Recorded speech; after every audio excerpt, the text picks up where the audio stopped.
Previous lecture में हमने देखा था कि रिवर्सिबल रिएक्शन क्या होती है, इरिवर्सिबल रिएक्शन क्या होती है, रेट क्या होती है। अब हम जानेंगे जो अभी तक हमने पढ़ा और किस चीज़ को जानने के लिए पढ़ा, ठीक है ना।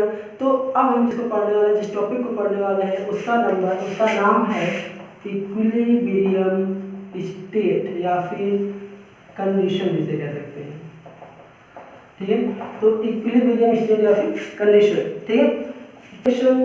सिंपल एग्जांपल समझते हैं। मान लो आप ये कोई आपका बर्तन है, कोई वेसल है, ठीक है। इसमें आपने वाटर भर दिया है, ठीक है, वाटर भर दिया। अब नीचे से आपने इसको हीट दिया, जो भी है आपका नीचे का सोर्स, नीचे से आपने हीट दिया। और यहाँ पर मान लो आप कोई प्लेट इस तरह से लगा दे रहे हो, ठीक है, कोई प्लेट लगा दो, कुछ लगा दो। तो आप जब इसको गर्म करोगे तो यहाँ का जो मॉलिक्यूल होगा वाटर का, क्या वो एनर्जी को एब्जॉर्व करेगा? जी बिल्कुल करेगा, क्यों नहीं करेगा। अब जब ये एनर्जी को एब्जॉर्व किया तो ये ऊपर आएगा, यहाँ आएगा। अब ऊपर का मॉलिक्यूल नीचे आएगा, तो मतलब पूरा वाटर सिस्टम है पूरा का पूरा गर्म हो जाएगा, होगा ना। और जब ये गर्म हो जाएगा तो एक कंडीशन ऐसी आएगी जब इसका टेम्परेचर 100 डिग्री सेंटीग्रेड हो जाएगा, होगा ना। अब जब ये 100 डिग्री सेंटीग्रेड हो गया तो उस कंडीशन में वाटर यहाँ से इवेपोरेट होके यहाँ तक आएगी और इस प्लेट से लग जाएगी।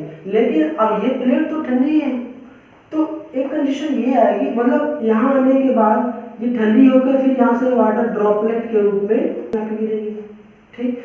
शुरुआती कंडीशन क्या होगी, जितना वाइपर उतने ड्रॉपलेट नीचे नहीं आएंगे। लेकिन जैसे जैसे हम टाइम बिताते जाएंगे, वैसे वैसे एक कंडीशन ऐसी आएगी कि जितना वेपर बन रहा है ठीक उतने ही अमाउंट में हमारा जो ड्रॉपलेट है, जो वाटर है, वेपर जितना गया उतना वाटर नीचे, जितना वेपर ऊपर गया उतना वाटर नीचे। तो देखने में यूं लगेगा कि इस कंडीशन में जितनी तेज रिएक्शन फॉरवर्ड डायरेक्शन में हो रही है उतनी ही तेज रिएक्शन बैकवर्ड डायरेक्शन। जैसे इस चीज को हम रिएक्शन के माध्यम से समझते हैं, जैसे H2O यहाँ पर लिक्विड था, ठीक है, यहाँ से क्या बदला वेपर फॉर्म में H2O वेप, ठीक। हमने वाटर को गर्म, पहले ये लिक्विड फॉर्म में यहाँ था, हमने इसको गर्म किया, फिर ये वाटर वेपर बना, फिर यहाँ प्लेट पे आके कंडेंस हुआ और फिर से ये वाटर बनाएगा ना। हमने पहले पढ़ा था जब रिवर्सिबल रिएक्शन पढ़ा था कि जितने भी फिजिकल चेंज होते हैं सबके सब कैसे होते हैं, रिवर्सिबल रिएक्शन होते हैं, ठीक है। तो एक कंडीशन ऐसी आएगी जितना वेपर बन रहा है उतना वाटर ऊपर से कंडेंस होके नीचे आएगा। इसी कंडीशन को कहते हैं इक्विलिब्रियम स्टेट।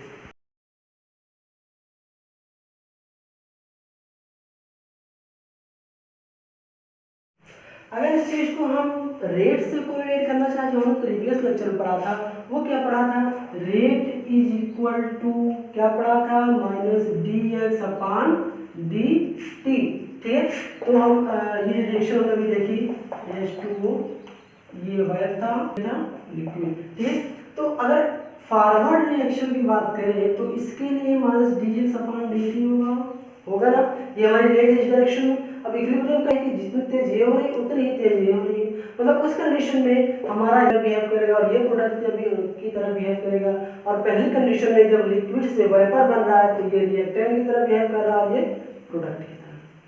थोड़ा सा कंफ्यूजिंग है, देखिए पहली कंडीशन में जो लिक्विड से वेपर बन रहा है ये रिएक्टेंट था, लेकिन दूसरी कंडीशन में जब ये वेपर से लिक्विड बन रहा है तो ये रिएक्टेंट होगा।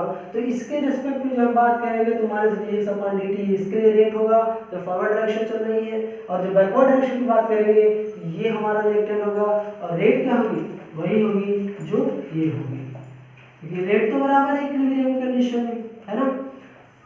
ये होगा हमारा रेट इक्विलिब्रियम की कंडीशन का, जिस कंडीशन में dx upon dt equal to dx upon dt हो जाएगा, उस कंडीशन क्या कहेंगे, इक्विलिब्रियम कंडीशन या फिर इक्विलिब्रियम स्टेट, ठीक है ना।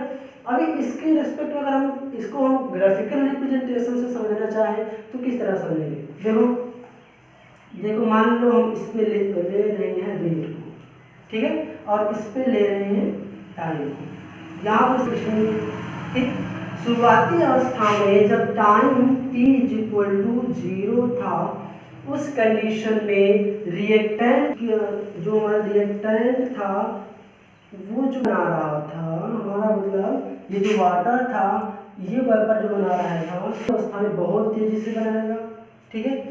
और जैसे जैसे टाइम बीतता जाएगा इसकी जो रेट होगी वो इंक्रीज करती चली जाएगी, और जो प्रोडक्ट होगा मतलब वेपर से फिर से वाटर बनने की कंडीशन होगी वो शुरुआती में बहुत स्लो, लेकिन जैसे जैसे टाइम बढ़ेगा रेट बढ़ेगी और बढ़ेगी कंडीशन ऐसे जाएगी फिर दोनों मिल जाएगी, थम जाएगी रेट, ठीक है। और इस कंडीशन पे, जिस कंडीशन में ये जो फॉरवर्ड रिएक्शन थी, मतलब ये फॉरवर्ड रिएक्शन के लिए है, फॉरवर्ड रिएक्शन, और ये क्या थी,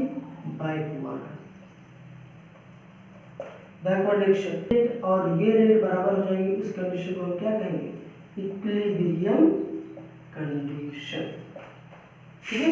एक चीज तो ये हुई, क्या हो फिर से देखते हैं क्या हो। देखो शुरुआती अवस्था में जो हमारा, जिससे कोई मान जब कोई रिएक्शन शुरू होती है तो शुरुआती अवस्था में उसकी जो रेट होती है बहुत फास्ट होती है। क्यों, देखो हम एक थ्योरी होती है, वहाँ पे हम पढ़ेंगे कोलिजन थ्योरी के नाम पे, ठीक है। तो शुरुआती अवस्था में जो कंसंट्रेशन होता है रिएक्टेंट का वो बहुत ज़्यादा होता है, तो कोलिजन थ्योरी ये कहती है कि रेट उतना ही ज़्यादा होगा जितना ज़्यादा कोलाइड करेंगे रिएक्टेंट के मॉलिक्यूल। अब बात ये आती है, कोलाइड मतलब टक्कर होता है, सिंपल टक्कर, ठीक है। तो जितने ज़्यादा मॉलिक्यूल हमारे रिएक्टेंट के कोलाइड करेंगे, जितने ज़्यादा टक्कर मारेंगे रिएक्शन होगी, ठीक है। अब मान शुरुआती अवस्था में तो सिर्फ रिएक्टेंट ही थे, मैक्सिमम कंसंट्रेशन था ना। तो जैसे जब हमारी रिएक्शन शुरू हुई तो मैक्सिमम कंसंट्रेशन था, धीरे धीरे जब टाइम बीतने लगा तो हमारा जो रिएक्टेंट था प्रोडक्ट में चेंज होता चला गया और कंसंट्रेशन होता चला गया। इसका मतलब ये कि जो रिएक्टेंट के मॉलिक्यूल थे वो धीरे धीरे घटते चले गए, और जब रिएक्टेंट के मॉलिक्यूल घट जाएंगे तो क्या कोलिजन कम हो जाएगी, होगी कि नहीं होगी। इस चीज़ को ऐसे क्यों समझे कि जैसे मान लो कि आप एक कोई छोटा सा बर्तन ले लें, उसमें 2-4 गेंदे डाल दें, मान लो आपने 10 गेंदे डाल छोटे, ठीक है, उसको आप फैलाओ, तो शुरुआती कंडीशन में आप क्या देखेंगे कि जो टक्कर होगी वो लगातार धड़ाधड़ होगी, ठीक है, ज़्यादा टक्कर होगी। अब आप कुछ समय बाद उसमें से 2 निकाल लो, फिर आप देखेंगे कि उसमें से टक्कर हो रही है, टक्करों की संख्या घट जाएगी, फिर आप 2 और निकाल लो, देखेंगे आप टक्करों की संख्या और घट जाएगी। तो जितनी ज़्यादा टक्कर होगी उतनी ही तेज, उतनी ही फास्ट रिएक्शन होगी। शुरुआती कंडीशन में क्या थी, हमारे रिएक्टेंट के मॉलिक्यूल ज़्यादा थे, फटाफट टक्कर हुई तो फटाफट प्रोडक्ट बन जाता।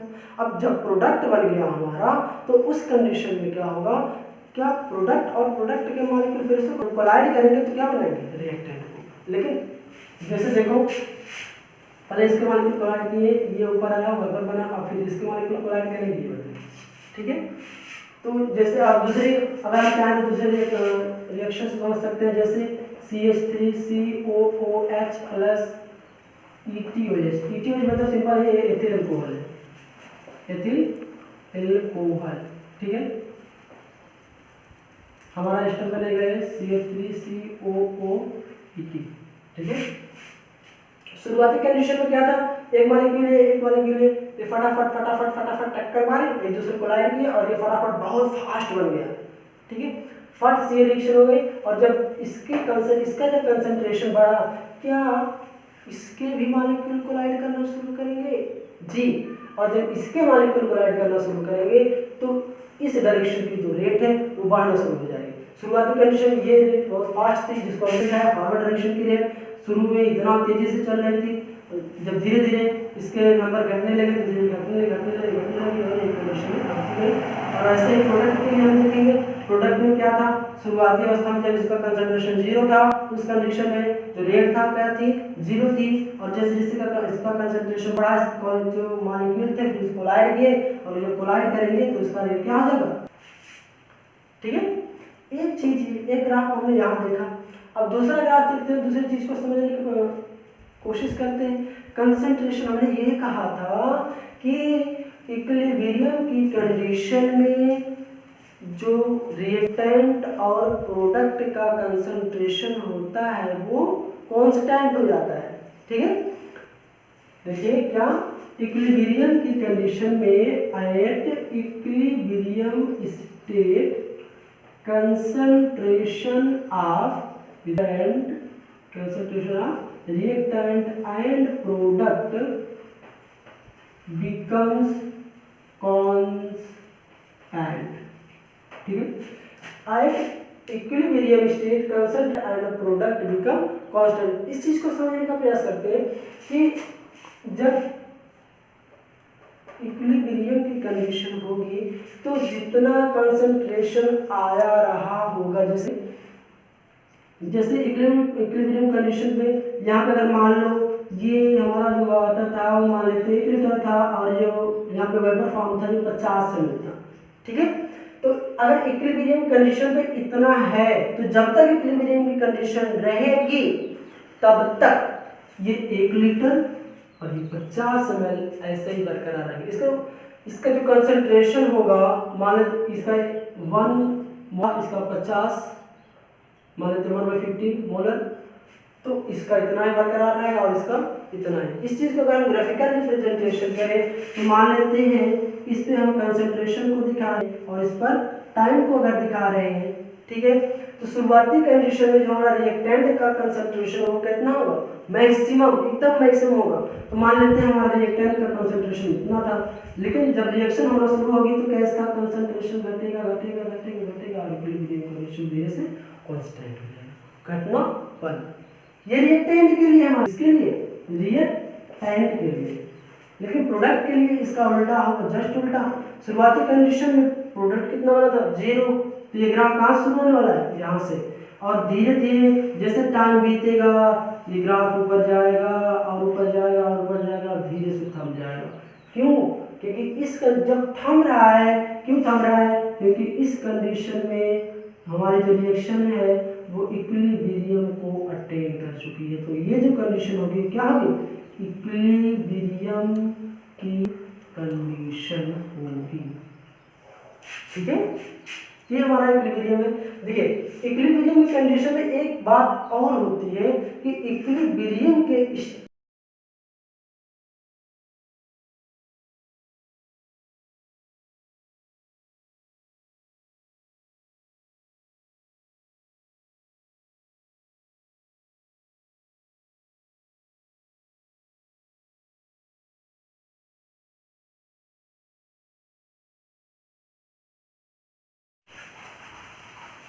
तो जो इक्विलिब्रियम की स्टेट में दो चीज जाने, पहला था कि रेट कांस्टेंट हो जाता है, जितनी तेजी से बैकवर्ड डायरेक्शन में रिएक्शन मूव करेगी उतनी तेजी से फॉरवर्ड डायरेक्शन में चलेगी। दूसरी चीज हमें ये जाना कि इक्विलिब्रियम की स्टेट, इक्विलिब्रियम कंडीशन में हमारा जो कंसंट्रेशन होगा रिएक्टेंट और प्रोडक्ट का क्या रहेगा, कांस्टेंट हो जाएगा। उसके बाद घटना बढ़ना नहीं। जैसे यहाँ पे देखो, इसके बाद ये जो प्रोडक्ट का कंसंट्रेशन है, प्रोडक्ट के लिए हमारा ग्राफ है प्रोडक्ट, तो प्रोडक्ट के लिए जब इक्विलिब्रियम कंडीशन हो गई, क्या इसके बाद हमारा कंसंट्रेशन घट बढ़ रहा है, नहीं, कांस्टेंट हो गया।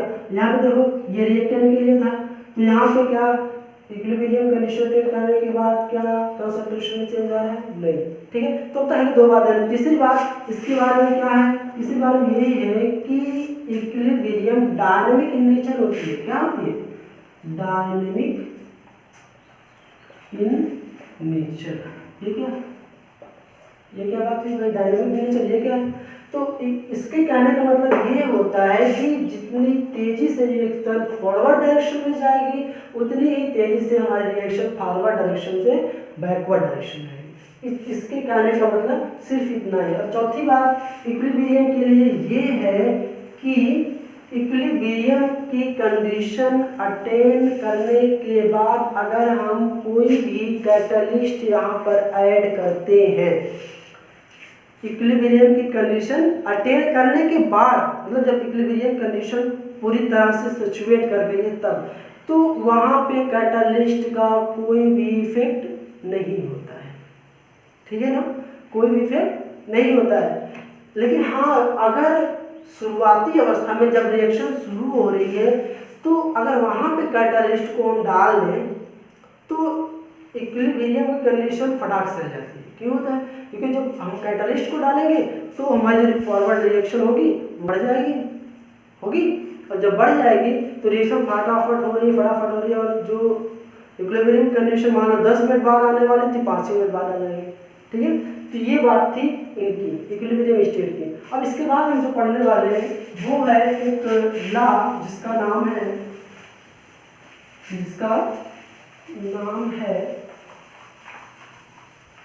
Law of mass action. क्या? Law of mass action. ठीक है, इस चीज को, इस लॉ को दिया था 1864 में दो साइंटिस्टों ने, जिसका क्या नाम था? गुलबर्ग एंड वागे। क्या था? गुलबर्ग और वागे। तो लॉ ऑफ मास एक्शन को 1864 में किसने दिया? गुलबर्ग एंड वागे। इसको एक कहानी में समझते हैं। ठीक है, देखो एक रिएक्शन चल रही थी, ठीक है, A B U C और D। ठीक है, अब फॉरवर्ड इन्होंने क्या कहा था? सिंपल इन्होंने कुछ नहीं कहा। देखो क्या इन्होंने कहा था? गुलबर्ग और वागे ने सिर्फ इतना कहा था कि अगर कोई सबस्ट्रेट प्रोडक्ट में चेंज हो रहा है तो जो रिएक्शन होगी वो डायरेक्टली प्रोपोर्शनल करेगी active mass of the reactant के। अब बात ये आती है कि एक्चुअली ये एक्टिव मास होता क्या है? क्या होता है? देखो कुछ नहीं होता है। Active mass nothing, active mass is equal to number of mole upon volume. ठीक, एक्टिव मास क्या होता है? Number of mole upon volume. इसको रिप्रेजेंट करते हैं बड़ी ब्रैकेट में, जो भी होगा हमारा ABC हमेशा इसको ऐसे रिप्रेजेंट करता है। अगर बात है गैसियस की, मतलब अगर रिएक्टेंट हमारा कैसा है? गैस है, तो उसके लिए हमने इक्वेशन पढ़ा है या फिर पढ़ेंगे हम लोग जब गैसेस स्टेज पढ़ेंगे, तो उसमें क्या हम पढ़ते हैं? PV = nRT। ठीक है, अभी देखो अगर इस V को इधर ले जाए तो P हो जाएगा P = n/VRT। ये क्या ये n V, देखो नंबर ऑफ मोल को हम हमेशा n से रिप्रेजेंट करते हैं और वॉल्यूम को V से। क्या ये कंडीशन यही है? क्या इस चीज को हम C से रिप्लेस कर सकते हैं? मतलब P = दिस, और ये क्या है? एक्टिव मास, और एक्टिव मास को हम सेपरेट भी कर सकते हैं, मतलब ये हो जाएगा P/RT। ठीक है, तो एक्टिव मास गैसेस केस में ये होगा P/RT। अगर हम लिक्विड का केस है तो ये ले सकते हैं। ठीक है, ये होगा एक्टिव मास। तो गुलबर्ग और वागे जी ने क्या कहा था? इन्होंने सिर्फ इतना कहा था कि अगर कोई रिएक्टेंट प्रोडक्ट में चेंज हो रहा है तो रिएक्शन की जो रेट होगी वो रिएक्टेंट के कंसंट्रेशन के डायरेक्टली प्रोपोर्शनल होगी। ठीक है, मान लो कोई ये है A, चेंज हो रहा है प्रोडक्ट। ठीक है, ये रिएक्शन चल रही है, कोई एक सबस्ट्रेट है प्रोडक्ट में चेंज हो रहा है, तो गुलबर्ग जी ने ये कहा था, गुलबर्ग और वागे जी ने, कि इस रिएक्शन की जो रेट होगी वो डायरेक्टली प्रोपोर्शनल होगी एक्टिव मास ऑफ A के। ठीक है, सिर्फ इन्होंने ये कहा था। अब अगर मान लो ये तो एक ही रिएक्टेंट, अगर मान लो A से ज्यादा हो जाए तब मान लो ये हो जाए A + B C + D, ये हो गया, तब क्या होगा? तो इस कंडीशन के लिए इन्होंने ये कहा था कि एट ए गिवन टाइम, किसी फिक्स टाइम पर और किसी फिक्स टेम्परेचर पर किसी भी रिएक्शन का जो रेट होगा वो उनके एक्टिव मासों के मल्टीप्लाई करने पे जो प्रोडक्ट आएगा उसके डायरेक्टली प्रोपोर्शनल होगा। जैसे मान लो इस रिएक्शन के माध्यम से हम समझते हैं कि इसका एक्टिव मास कितना होगा, मान लेते हैं ये, और इसका कितना है बी। ठीक, अब इन्होंने गुलबर्ग और वाले ने ये कहा कि अगर इसके और इसके एक्टिव मास का मल्टीप्लिकेशन कर दे तो यही होगा रेट, मतलब जो रेट होगी किसी गिवन टाइम पर और किसी गिवन टेम्परेचर पर उनके एक्टिव मासों के गुणनफल के डायरेक्टली प्रोपोर्शनल होगी। ठीक है, इन्होंने सिर्फ इतना ही कहा था। ठीक है, अभी देखो इसमें आगे मान लो अगर आप इस प्रोपोर्शनलिटी के साइन को हटाओ तो क्या होगा, रेट इज इक्वल टू एक छोटा सा यहाँ पे कांस्टेंट आता है जिसे रेट कांस्टेंट कहते हैं, कंसंट्रेशन ऑफ ए। ठीक है, यहाँ पे ये काम हम कर सकते हैं, rate is equal to small k concentration of A, concentration of B, active mass of A and mass of B. इतना ये बात कही थी किसने, गुलबर्ग और वागे ने। कब कही थी, 1864। ठीक है, अब देखो हमने लॉ ऑफ मास एक्शन तो पढ़ लिया, अब पढ़ते हैं इसके एप्लीकेशन को। इसको पढ़ते हैं एप्लीकेशन को। मान लो अगर अगर अगर अगर ये जो रिएक्शन हमारी है ये रिवर्सिबल इन नेचर, कैसे हो जाए रिवर्सिबल, इस तरह, तब क्या होगा, क्या इसके लिए अलग रेट कांस्टेंट होगा और इसके लिए अलग रेट कांस्टेंट होगा? जी बिल्कुल होगा, क्योंकि ये अलग रिएक्शन और ये अलग रिएक्शन है। इसको हम सेपरेटली लिख सकते हैं, किस तरह से, a plus B C plus D एक दे रहा है, दूसरा सी प्लस डी। एक्चुअली ये रिएक्शन जो हमने यहाँ पे दिखाया है उसको इस तरह से भी दिखा सकते हैं, लेकिन यहाँ पर कोई किलो ज्यादा पड़ रहा है तो हमने क्या किया, यहाँ पे सिर्फ एक किलो और बढ़ा दिया, देखा था। ठीक, तो दो यहाँ पे सेपरेट रिएक्शन है, इसके लिए हम मान लेते हैं जो हमारा रेट कांस्टेंट रहा मतलब वो होगा Kf, मतलब फॉरवर्ड रिएक्शन के लिए हो रहा है ना तो Kf, और कि ये होगा Kb, मतलब बैकवर्ड रिएक्शन के लिए रेट कांस्टेंट क्या होगा, Kb। ठीक है, तो अकॉर्डिंग टू गुलबर्ग और वागे, ठीक है, इसके इस रिएक्शन की जो रेट होगी, फॉरवर्ड डायरेक्शन की जो रेट होगी क्या होगी, रेट बराबर Kf concentration of A and B, मतलब active mass of A multiply by active mass of B, नहीं होगा। और इस रिएक्शन के लिए क्या होगा, इसका एक्टिव मास और इसके एक्टिव मास के गुणनफल के डायरेक्टली प्रोपोर्शनल होगा, मतलब rate is directly proportional to concentration of active mass of C and active mass of D। इस प्रोपोर्शनलिटी के साइन को हटाएंगे तो हमारा यहाँ पे कांस्टेंट आएगा Kb। देखो Kf और Kb थोड़ा सा यहाँ पे समझने की बात है, F मतलब ये जो रेट कांस्टेंट है इसको लगाया है हमने फॉरवर्ड डायरेक्शन की रिएक्शन के लिए, और जो Kb है ये किसके लिए, बैकवर्ड की रेट के लिए। ठीक है, अभी देखो अब हम क्या कर रहे हैं, इसको मान लेते हैं इक्वेशन नंबर 1 और इसको मान लेते हैं इक्वेशन नंबर 2।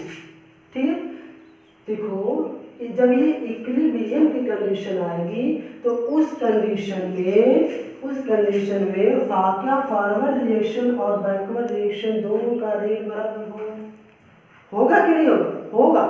और जब दोनों का रेट होगा बराबर होगा इसका मतलब ये कि ये बराबर ये, ठीक है, ये रेट और ये रेट दोनों क्या,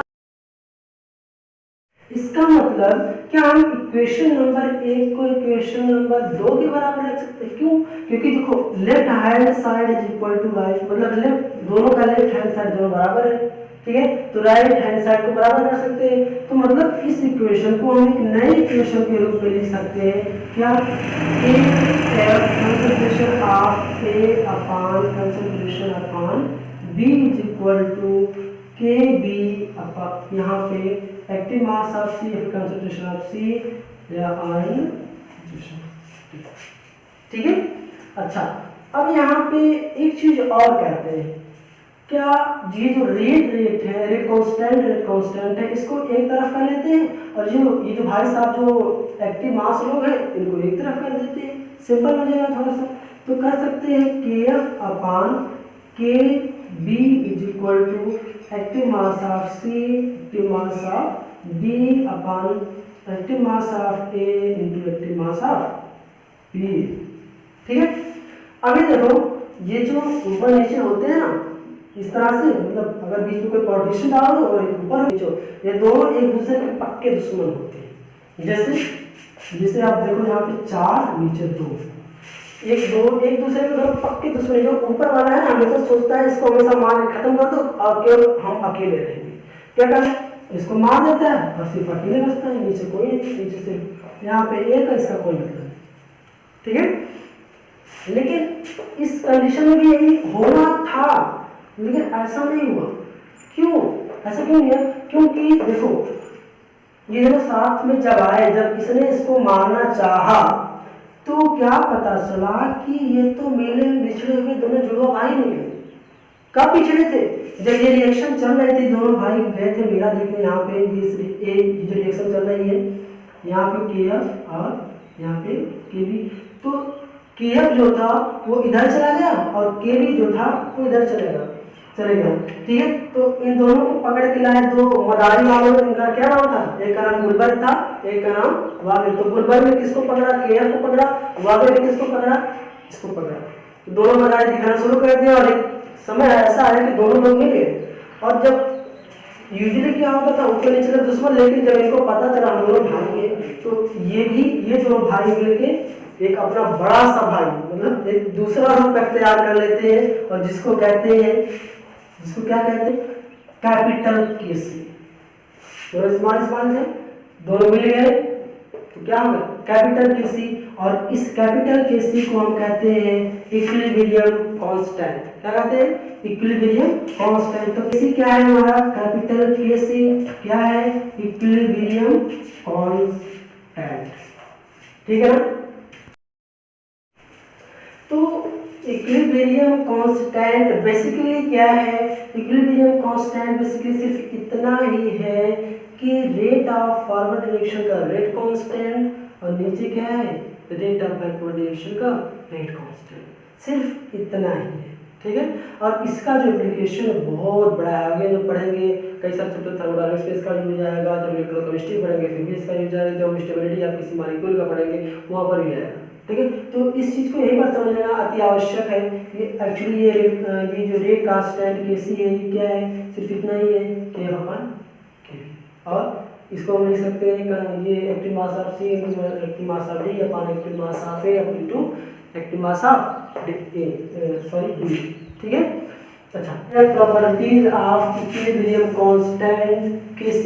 ठीक है, तो देखिए ये जो KC होता है ना, ये सिर्फ और सिर्फ डिपेंड करता है टेम्परेचर पे और किसी भी पैरामीटर पर ये डिपेंड नहीं करता है। किस पे डिपेंड करता है? टेम्परेचर पे। ये प्रेशर, वॉल्यूम किसी पर डिपेंड नहीं करता, सिर्फ किस पे?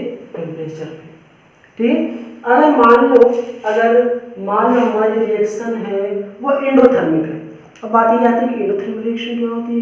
एंडोथर्मिक रिएक्शन वो होती है जिसमें आपको रिएक्शन को प्रोसीड कराने के लिए बाहर से आपको सिस्टम को हीट या फिर थर्मल एनर्जी देनी पड़ती है। ठीक है ना? तो उस कंडीशन में एक टर्म होता है एंथैल्पी।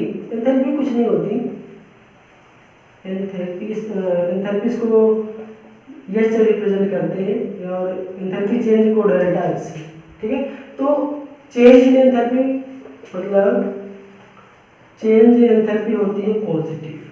सिर्फ इतना, जैसे आप सिर्फ जो ये होता है ना एंथैल्पी कुछ नहीं होता, सिर्फ ये होता है किसी सिस्टम का जो टेम्परेचर होता है किसी कांस्टेंट प्रेशर पे, उसे कहते हैं एंथैल्पी। किसी कांस्टेंट प्रेशर पे किसी भी सिस्टम का जो टेम्परेचर होता है उसको क्या कहते हैं? एंथैल्पी। तो जैसे मान लो अगर रिएक्शन एंडोथर्मिक है, हमारा ये मान लो है जो भी हमारा सबस्ट्रेट है, सबस्ट्रेट ये हमारा बना प्रोडक्ट। ठीक, अब इसको सप्लाई करने के लिए क्या हमने यहाँ पे क्या दिया? हीट दिया, तो इसकी जो थर्मल एनर्जी होगी वो बढ़ जाएगी। बढ़ेगी तो टेम्परेचर होगा वो बढ़ जाएगा, मतलब पॉजिटिव हो रहा है। अगर पॉजिटिव हो रहा है तो उसी को कहते हैं जो डेल्टा एच है वो कैसा है, पॉजिटिव है। तो पहली कंडीशन इंडोथर्मिक हो रही है, कैसी हो रही है, इंडोथर्मिक। तो इंडोथर्मिक रिएक्शन के लिए जो हमारा रेट कांस्टेंट Kc होता है वो डायरेक्टली रिलेट करता है टेम्परेचर के, मतलब इंडोथर्मिक रिएक्शन के लिए जो Kc होता है वो टेम्परेचर क्या होता है, डायरेक्टली प्रोपोर्शनल होता है। इसका क्या मतलब कि मतलब अगर टेम्परेचर को हम बढ़ा रहे हैं तो Kc का मान बढ़ेगा, और अगर बढ़ेगा तो थोड़ा सा पीछे चलिए, Kf upon Kb concentration of C, concentration of D, concentration of A, mass of B। अगर इसका मान बढ़ेगा इसका मतलब क्या है, Kf का मान बढ़ रहा है, इसका मान घट रहा है। अगर Kc की वैल्यू बढ़ रही है इसका मतलब प्रोडक्ट क्या है, ज्यादा और रिएक्टेंट कम है। ये दर्शाता है कि फॉरवर्ड डायरेक्शन की जो रेट है वो फास्ट हो रही है, वो फास्ट चल रही है, और जो बैकवर्ड डायरेक्शन की जो रिएक्शन है वो कैसी है, स्लो चल रही है। उसमें जो प्रोडक्ट का अमाउंट है वो ज़्यादा होगा, उसका कंसंट्रेशन ज़्यादा होगा, और जो रिएक्टेंट का अमाउंट होगा उसका जो कंसंट्रेशन होगा वो क्या होगा, लो होगा। ठीक है, अगर टेम्परेचर को बढ़ाते हैं तो Kc की वैल्यू बढ़ती है, जो क्या बताता है, अगर ये बढ़ रहा है इसका मतलब फॉरवर्ड डायरेक्शन की जो रेट है वो बढ़ेगी। ठीक है, अगर मान लो दूसरी कंडीशन, तो पहली कंडीशन थी जब इंडोथर्मिक रिएक्शन चल रही है, दूसरी कंडीशन क्या है, जो हमारी कंडीशन मान लो क्या है, एक्सोथर्मिक। एक्सोथर्मिक मतलब क्या, मतलब ये हमारा सबस्ट्रेट था, ठीक, ये बनाया प्रोडक्ट बनाया, और इस कंडीशन में इसके साथ साथ हीट भी निकली।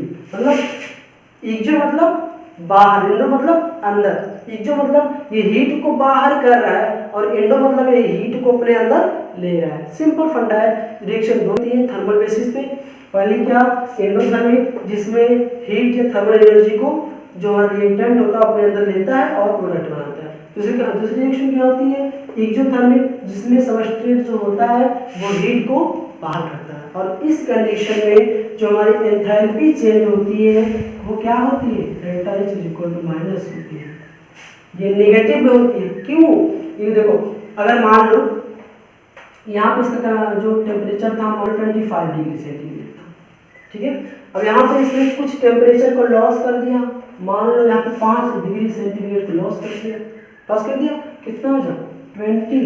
क्या इसके टेम्परेचर में गिरावट आई, क्या ये माइनस हुआ, जी हाँ, और इसी माइनस को नेगेटिव में यहाँ से दिखाया गया।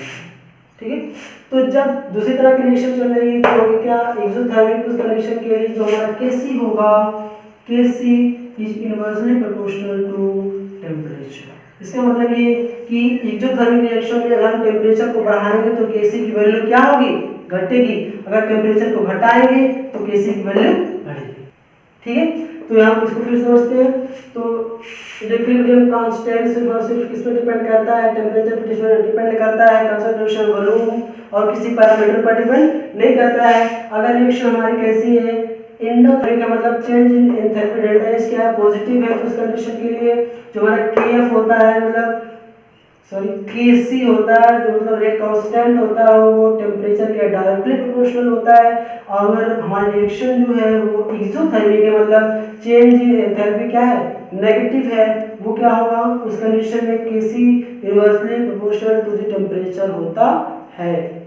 ठीक है, इतनी बात समझ में आई। ठीक है, अब अगली बात जो होती है वो ये होती है कि ये जो रेट कांस्टेंट है ये कभी भी कैटलिस्ट पर डिपेंड नहीं करता है। क्या होता है, जो हमारा रेट कांस्टेंट होता है, इक्विलिब्रियम कांस्टेंट होता है, Kc होता है, वो कभी भी किस पर डिपेंड नहीं करता, कैटलिस्ट पर। ठीक है, अगली बात ये होती है कि रेट कांस्टेंट, अगर रेट कांस्टेंट की जो वैल्यू है वो बहुत ज़्यादा है, बहुत ज़्यादा, मतलब क्या है, अगर रेट कांस्टेंट की वैल्यू मान लो कितना है, 10⁻³ से भी ज़्यादा है, मान लो यहाँ कहीं पर है, ठीक है। अगर 10 टू इसका जो इसकी जो वैल्यू है Kc की वैल्यू अगर 10 टू द पावर 3 से बहुत ज़्यादा है, मतलब इससे ज़्यादा है, तो क्या होगा, वो ये इंडिकेट करता है कि हमारी जो रिएक्शन है वो लगभग फॉरवर्ड डायरेक्शन प्रोसीड मतलब कंप्लीट हो चुकी है। क्यों, देखो क्या होता है rate constant Kc, concentration of C effective mass of C, active mass of D, active mass of A, active mass of B। अगर इसकी वैल्यू 10 टू द पावर 3 हो रही है, इसका मतलब क्या है, इसका अमाउंट बहुत कम होगा। इसकी वैल्यू को इतना ज्यादा 10 टू द पावर 3 या फिर इससे भी ज्यादा होने का क्या मतलब है, इसकी और इसका मल्टीप्लिकेशन 10 टू द पावर 3 के आसपास होना चाहिए, और ये तभी होगा जब ये वैल्यू बहुत कम हो जाएगी। अगर ये वैल्यू ज्यादा होगी तो ये कभी भी 10 टू द पावर 3 से बहुत ज्यादा कभी नहीं होगा। ठीक है ना। तो ये इंडिकेट करता है कि अगर Kc की वैल्यू कहीं यहाँ पर है, यहाँ पर Kc की वैल्यू है रेंज में आ रही है, तो लगभग रिएक्शन पूरी तरह से प्रोडक्ट बना चुकी है। इसका मतलब हमारी जो रिएक्शन है लगभग क्या चुकी है, कंप्लीट हो चुकी है फॉरवर्ड डायरेक्शन। ठीक है ना। अगर मान लो ये जो Kc की वैल्यू है मान लो बहुत कम 10 टू द पावर -3 या इससे भी कम, यहाँ पर मान लो हमारे मान Kc की वैल्यू यहाँ पर आ गई। ठीक है। अब ये क्या कहेगा, इसका मतलब ये मान लो इतना ज्यादा कम, मतलब 10 टू द पावर 3 नहीं, 10 टू द पावर -3 नहीं, बल्कि इससे भी कम और कम। इसका मतलब क्या होगा, इतना कम होने के लिए इसकी वैल्यू बहुत कम और इसकी वैल्यू बहुत ज्यादा। इसकी वैल्यू कम हो रहा हो, इसकी वैल्यू बहुत ज्यादा होनी चाहिए कि नहीं होनी चाहिए, क्योंकि जब इसकी वैल्यू बहुत ज्यादा होगी, जो कंसंट्रेशन ऑफ द रिएक्टेंट है जब ये बहुत ज्यादा होगा, तभी ये वैल्यू इतनी कम आएगी, मतलब 10 टू द पावर -3 से कम आएगी। ठीक है। तो अगर Kc 10 टू द पावर -3 से भी कम है, तो वो ये इंडिकेट करती है कि अभी जो रिएक्शन है वो अभी शायद स्टार्ट नहीं हुई, या फिर अगर स्टार्ट हुई है तो बहुत कम प्रोसीड की, बहुत ही कम मात्रा में वो आगे बढ़ेगी। ठीक है। तो देखो एक एग्जांपल के माध्यम से समझते हैं। पहली कंडीशन क्या थी, जब 10 टू द पावर से भी ज्यादा अमाउंट में हमारा जो रिएक्शन है वो प्रोसीड कर चुका हो, मतलब देखो जैसे हमारा क्या है, ओजोन का नाम आपने सुना होगा, O3 क्या है, ये रिएक्शन चल रही है और ये रिलीज हो रही है ऑक्सीजन के मॉलिक्यूल में। ठीक है। इसके लिए इस रिएक्शन के लिए जो Kc की वैल्यू होती है, आप विश्वास नहीं मानेंगे मेरा, इसका जो Kc की वैल्यू होगी वो होती है 10 टू द पावर 55। समझ रहे हैं ना, इसकी वैल्यू इतनी ज्यादा, आप समझ सकते हैं कि प्रोडक्ट का कंसंट्रेशन कितना होगा और रिएक्टेंट का कंसंट्रेशन कितना कम होगा। मतलब आप यूं कह सकते हैं, देखो कंसंट्रेशन ऑफ 2 और कंसंट्रेशन ऑफ ये 3 होगा, ये क्या होगा, यूं कह सकते हैं, ये देखो। ठीक है। देखो इसकी वैल्यू बहुत ज्यादा होगी इसके कंपैरिजन में, तभी ये वैल्यू 10 टू द पावर 55 आएगी, अन्यथा इतनी ज्यादा वैल्यू जाने वाली नहीं है। तो ये इंडिकेट करता है कि ये जो रिएक्शन है इस डायरेक्शन में लगभग कंप्लीट हो चुकी है। ठीक है। अब इसके लिए जो दूसरी बार हमने ये बताया था कि जब यहाँ पे आ रही है, तो इसके लिए एक एग्जांपल देखते हैं। जैसे आपने कभी सुना होगा कि वाटर से हाइड्रोजन गैस और ऑक्सीजन गैस का बनना, सुना कभी, नहीं सुना तो भी सुन लीजिए, ऐसा होता है।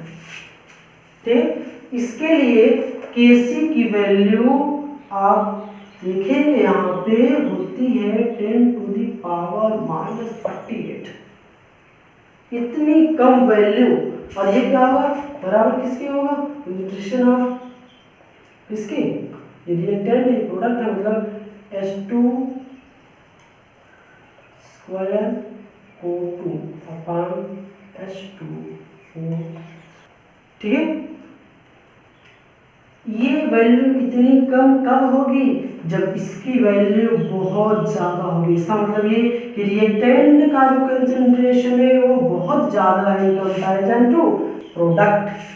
ठीक है, इसका मतलब ये कि अभी ये रिएक्शन जब स्टार्ट है, अगर मान लो अगर स्टार्ट हुई है तो बहुत ही कम अमाउंट में हमारा प्रोडक्ट बना हुआ है। जबकि हमने यहाँ पर क्या देखा था, इस रिएक्शन क्या देखा था, इसका जस्ट अपोजिट था। उस कंडीशन में क्या थी कि हमारा जो प्रोडक्ट था लगभग पूरा बन चुका था और रिएक्टेंट बहुत कम था, इसलिए इसकी वैल्यू कितनी है, 10 टू द पावर 55।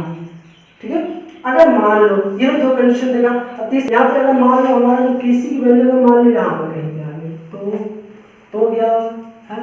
अगर अब तक ये बहुत स्लो थी, बहुत फास्ट थी, ये क्या बॉर्डर कंडीशन, मतलब ना तो बहुत स्लो है, ना तो प्रोडक्ट बहुत ज़्यादा है, ना तो रिएक्टेंट बहुत ज़्यादा है। दोनों का जो कंसंट्रेशन है वो कंपैरेटिव है। इसका मतलब दोनों का जो कंसंट्रेशन है वो लगभग बराबर है। ठीक है, तो ये था प्रॉपर्टीज ऑफ इक्विलिब्रियम कांस्टेंट। हम मिलेंगे अगले लेक्चर में, तब तक के लिए बाय। हंसते रहिए, मुस्कुराते रहिए।